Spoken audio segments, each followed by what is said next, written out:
I'm Brian Schettler. I'm Managing Director of Boeing HorizonX Ventures. Thanks so much for having me here in UK. Love connecting with this broad audience and a variety of different topics as it talks about the future of aviation. On a real serious note, I did want to start with expressing my sincere condolences to all of those affected by the Ethiopian Airlines tragedy of yesterday. A sad day in aviation, and regardless of the concluded cause, it affects all of us at Boeing deeply, and just wanted to acknowledge that. My talks today, what I really wanted to highlight on is not the core of Boeing, not the 102-year-old business, but really what's been transpiring over the last couple of years. The evolution of an appreciation for what's happening in the marketplace, how the market is changing, how the progress we've made for those last 102 years is being changed on a dime now. That startups, in fact, are really going to be some of the key contributors to where this future goes and enabling that success. And so we at HorizonX were founded about 2 years ago. The recognition that these barriers to entry in aerospace were declining. You had nice protection for a long, long time, but more and more folks are getting into it now. And HorizonX also recognized the fact that we had to overcome a big company like Boeing non-invented here syndrome. It just was ran rampant. The very, very smart people inside the company, but now the acceptance that new ways of thinking, that aviation of the future might not just be a tube with wings on it, that we really needed to tap into the other brilliant minds that are out there. So if we go to the next slide, I'll cut that. So this is the formal mission statement, but really what HorizonX is to us, it's a innovation and disruption cell inside the company. It's separated from the rest of the business units. The business units have big day jobs that they need to worry about, and it gave a safe place to think about where the future could be.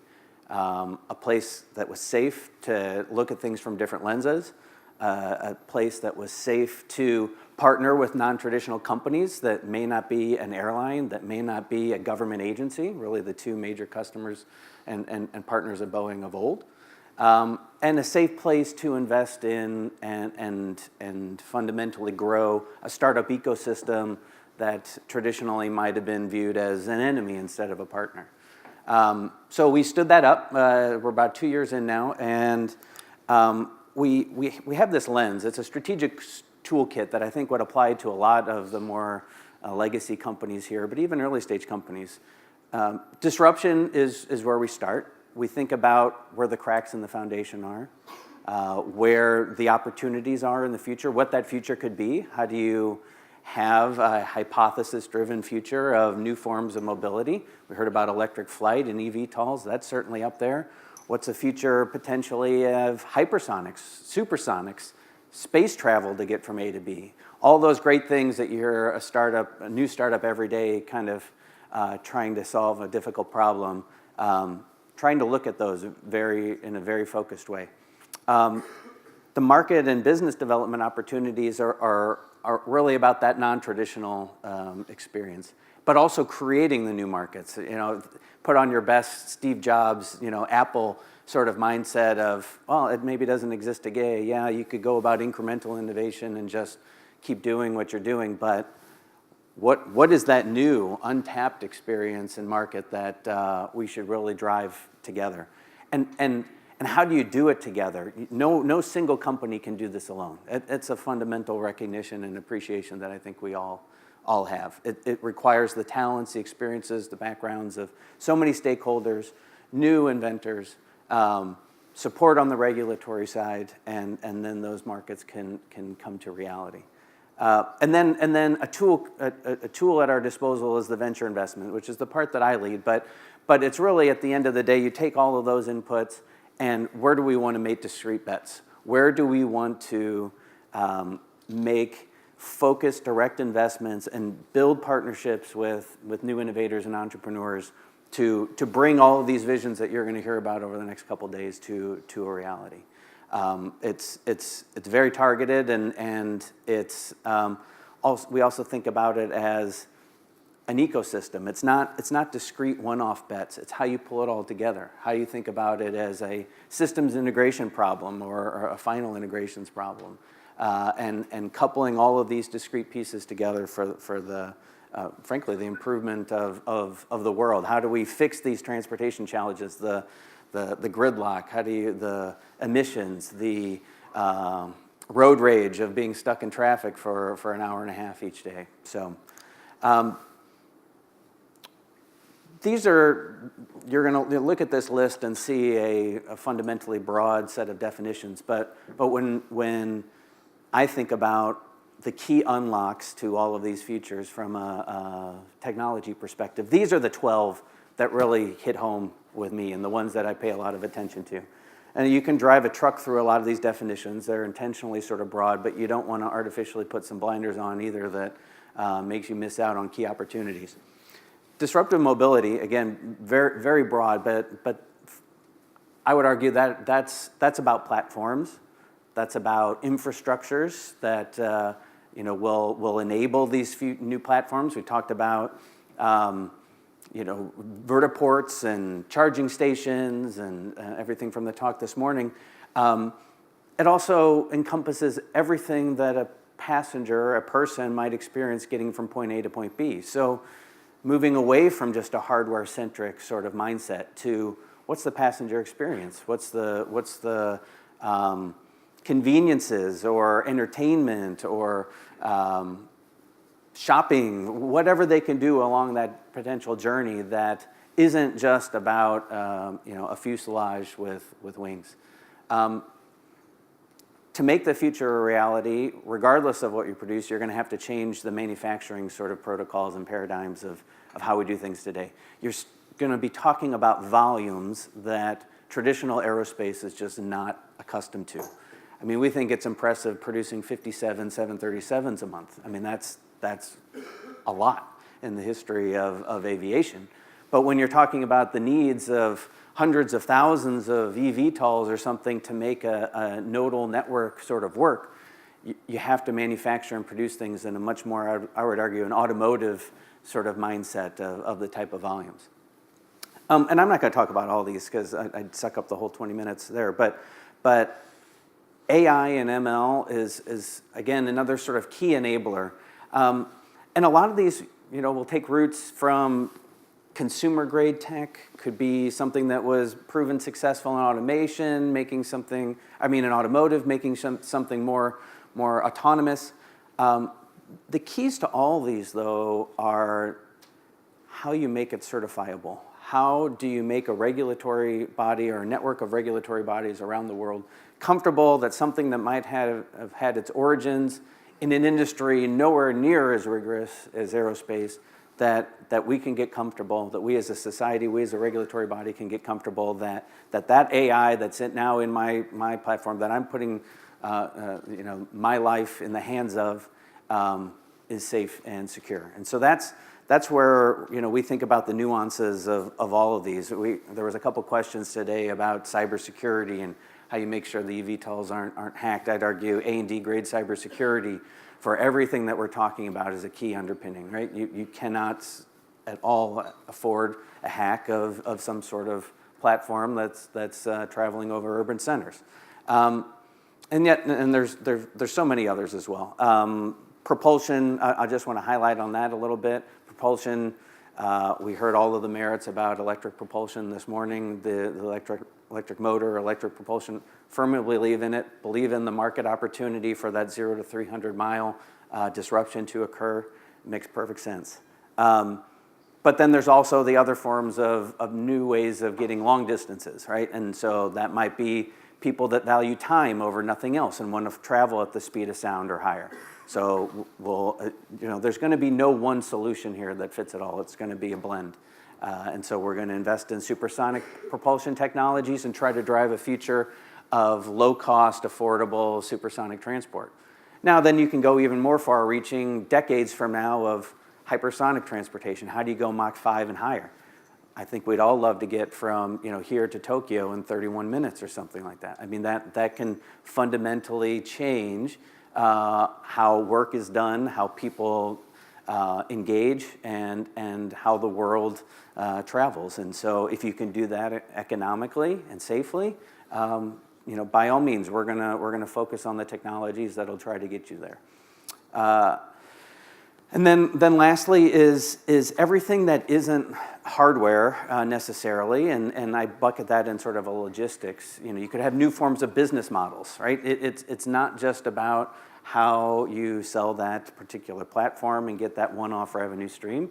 It's what Uber did to taxis, what happens to aviation, and there's logistics and how the aftermarket experience, how O&M, how you're going to monetize a particular capital asset maybe differently than before. So we're paying attention to all of that. And then lastly is the autonomy. We've heard about pilot shortages. We've talked about safety in the cockpit. How do you do an autonomous system that not only can be efficient in a new sort of three-dimensional travel routing system, no longer you confined to roads? How do you integrate 30,000-foot heavy jets with 10,000-foot sort of eVTOLs with your 500-foot hobbyist DJI drones that are all flying around and ensure a safe and effective airspace management system? And autonomy is going to be key to that, not only of each individual platform, but of the general airspace awareness as a whole. And how does it not involve humans in the loop, or every single human in the loop? You can't possibly have humans doing the hundreds and hundreds of thousands of simultaneous sort of navigation and tracking requirements that something like that's going to take. So the autonomy is huge there. Corporate venture capital gets a bad rap often cases, and rightfully so. There's when I hear about the horror stories of what some startups have gone through, what their quote-unquote partners have levied upon them, I totally understand it. When we started our ventures program about 2 years ago, we took a lot of that to heart of what makes a good partner and what the startups are looking to get out of the partnership just as much as what we're looking to get out of it. And this is just an illustrative slide. One little area of Boeing, it's huge actually, but Boeing Test and Evaluation. It's the body and entity responsible for all of the flight test when a new development program or a new incremental program is developed. How do you run it through the gamut of all the harsh and critical and straining tests to make the regulatory bodies comfortable? There's a lot of brilliant startups out there thinking about all those platforms. Brian, I think you quoted 120, eVTOLs companies alone.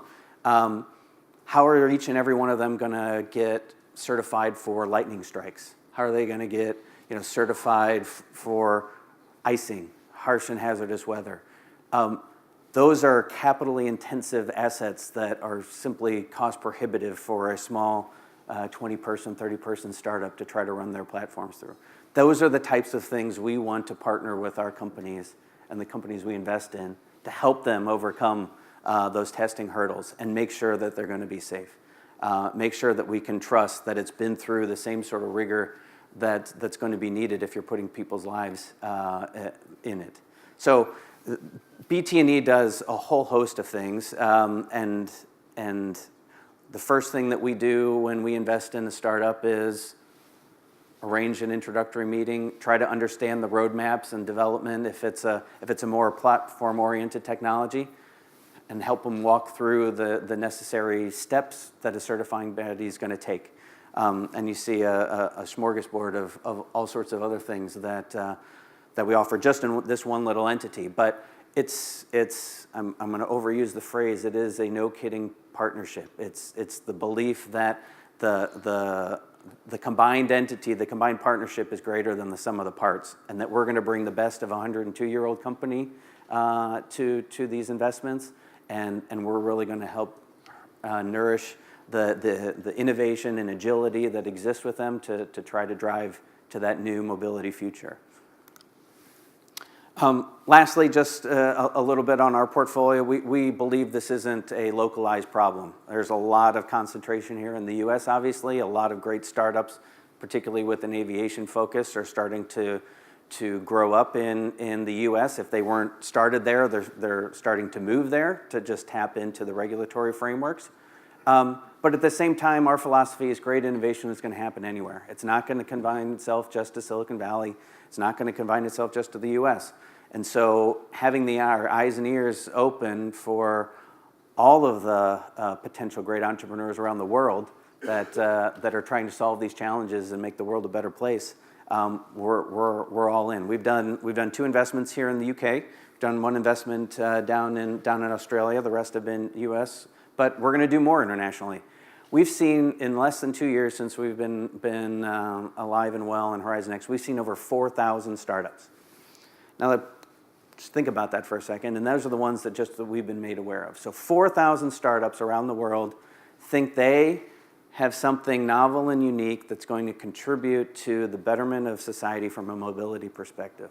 These aren't like 4,000 startups that include flower companies and shoe companies and all sorts of other stuff, which I have seen, but they are really the targeted group that say, here's a problem with transportation today, or here's an enabling technology which will make something more economical, safer, better optimized, easier to manufacture, whatever, and they come to us, or we find them. But the opportunity is massive. There is no shortage of brilliant minds that are trying to solve these problems, and we want to build those partnerships together. It's, like I said, no single group, big or small, can do it alone, and I think these partnerships are going to be key to success, and just looking forward to what the future has to hold. So thank you very much.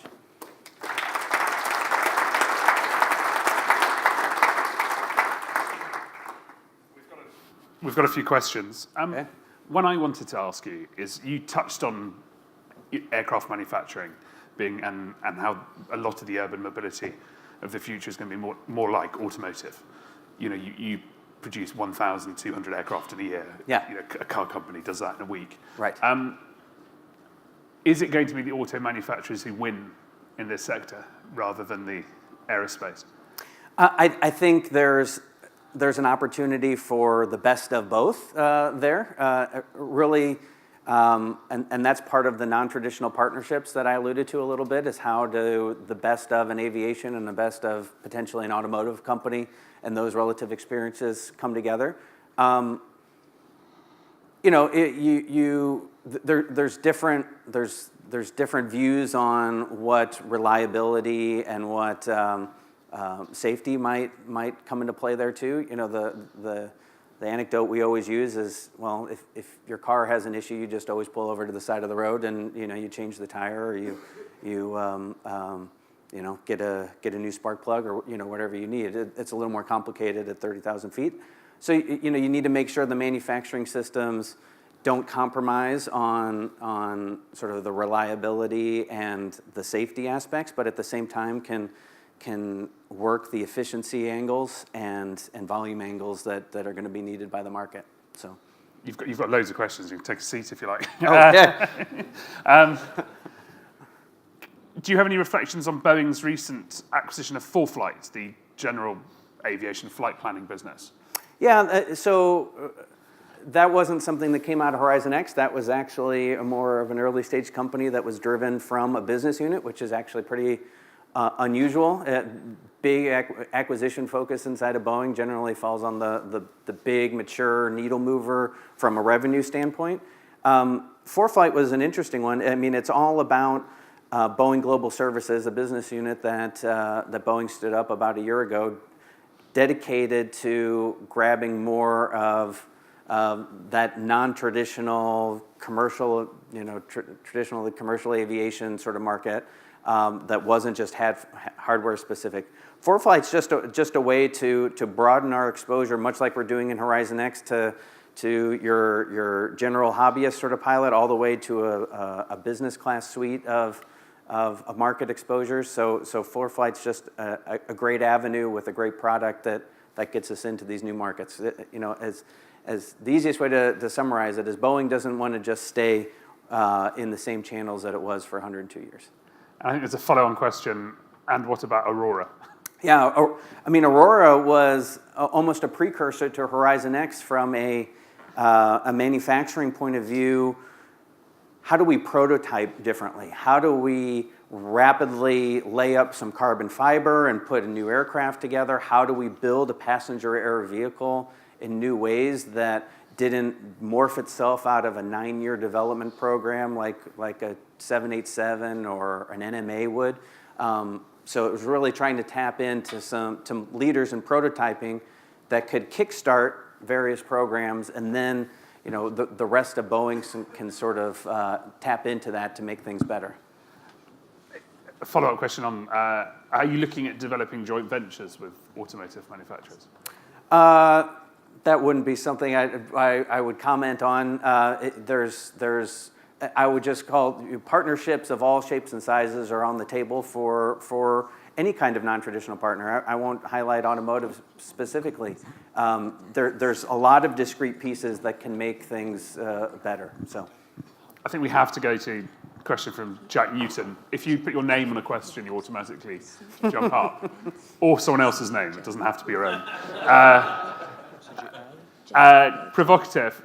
Why does Boeing waste money funding open rotor VTOL designs? I think he's trying to make a point. Yeah. Look, the view of whether it's money wasted or simply lessons learned is in the eye of the beholder, I guess. I mean, regardless of whether it's a fielded product in the end, there's so many discrete pieces of learning that go away on. The great thing about HorizonX and doing these kinds of things is we've specifically been tasked to do things in a way where you don't have to be afraid of failure, where you can prototype, test and learn, experiment, and if it doesn't work the first time, if it fails in a lab or you get a key learning, great, move on, keep going. And so I think that's something that's applicable there. So is Boeing excited by electric fixed-wing regional aircraft? And this is a question from Zunum, I think. Yeah, that's a good plug. Absolutely. So whether it's Zunum, that's the end-all, be-all solution at the end. Again, it's going to be no single company that wins this in the end of the day. But the market opportunity for electric fixed-wing, I think, is absolutely there. When you can combine the opportunity space for that 0 to 300, 0 to 500, and maybe incrementally growing, it's tremendous from efficiencies gained, operating costs, and it's not just that initial sale either, but if you're an airline or services provider running that regional jet, the economics versus trying to do something similar on a Pilatus or some other sort of aircraft is tremendous for them. The key enabling technologies along the way we're hacking away at. Battery technology was brought up this morning. That's huge. We've invested in a company, Qberg, that's already moving sort of the standard 250 watt-hour per kilogram to 400 watt-hour per kilogram in a safe lithium sort of manner that's familiar, but at the same time has some tremendous safety systems inserted into it that prevent it from going into thermal runaway or anything sort of disastrous as lithium has been plagued with in the past. But the market's there, doing it not just eVTOL, but actually having the efficiency of a fixed wing, I think will be tremendous in that sort of range. Okay, you're getting way too many questions, so we're going to be really quick. Okay. Of the 100+ eVTOL projects, which intrigues you the most? Oh, wow. I would hate to cast a net on a couple favorites, especially before I've invested in them. No, there's a lot of neat ones out there. I frankly love the ingenuity. I love the diversity and the fact that so many people are trying to solve the same sort of just eVTOL opportunity in so many different ways. So for me, as a former technologist, I just love it. I love dissecting each and every one. We, of course, have a strong engineering body at Boeing that'll try to deduce, what really the operating cost will be, what the efficiency is going to be, what the reality is going to be. I won't pick a winner other than just to say, I love the entrepreneurs that are trying to solve it. But I do agree with a comment from earlier today. At 120, there's no way all 120 of those survive. So I think the combinations of the best of, you're going to have some consolidation and maybe a few winners that take all, as opposed to 120 different fully certified safe options. So because you dodged that question, I think, what do you think is a realistic timeline for when there will be commercial operations? I think we'd like month and year. Yeah, so would a lot of people.